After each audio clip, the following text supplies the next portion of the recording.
Alors, je voudrais parler d'un homme qui, lui, visiblement, tout le monde s'en fout, alors qu'il est quand même un peu dans la tourmente, pardon. C'est Yann M'Vila. Yann M'Vila, alors lui, c'est définitivement le grand gagnant de l'année, ce qu'on appelle un homme qui a le cul bordé de nouilles. C'est pas son jour, dit-on. C'est jamais son jour. Alors, déjà, le mec, ça.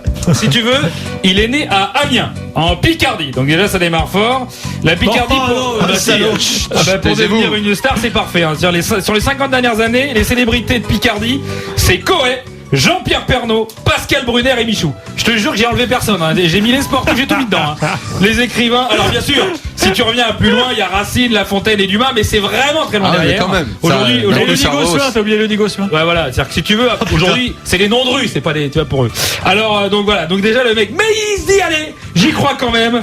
Et il intègre le centre de formation d'un club jeune et dynamique, le Stade Rennais. Il devient international. Là, on se dit, le mec, putain, il s'en est sorti comme un. La route du succès est pour lui. Il fait partie de la présélection de Domenech pour la Coupe du Monde 2010. Et non!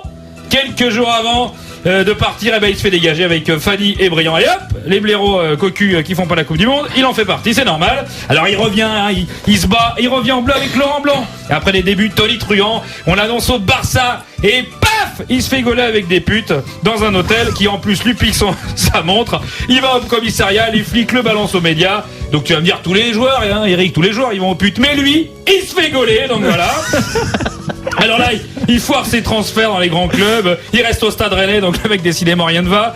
Mais il remonte la pente. Et il est réappelé en équipe de France Espoir. Les mecs gagnent le match à les barrages contre la Norvège. Et là, tout va bien. Et ben non! La veille du match retour, ils se font gauler en boîte de nuit à Paris comme des cons. Alors tu me diras, la plupart des joueurs, ils y vont en boîte de nuit. Mais lui, il se fait gauler. Donc c'est surtout pour les cons qui étaient en boîte de nuit avec. Il faut dire, ne sortez pas avec ce mec. Ce mec est une catastrophe. Donc il va en commission de discipline. Mais tu dis en général, là tu prends 4-5 matchs. Non! Il prend 2 ans, le mec. Il prend pas 6 mois. Il prend pas 1 an. Il prend 2 ans. C'est-à-dire que sur la Picardie Champagne-Ardenne, les mecs qui ont pris plus cher que lui, c'est Francis Saul et Michel Fourniret.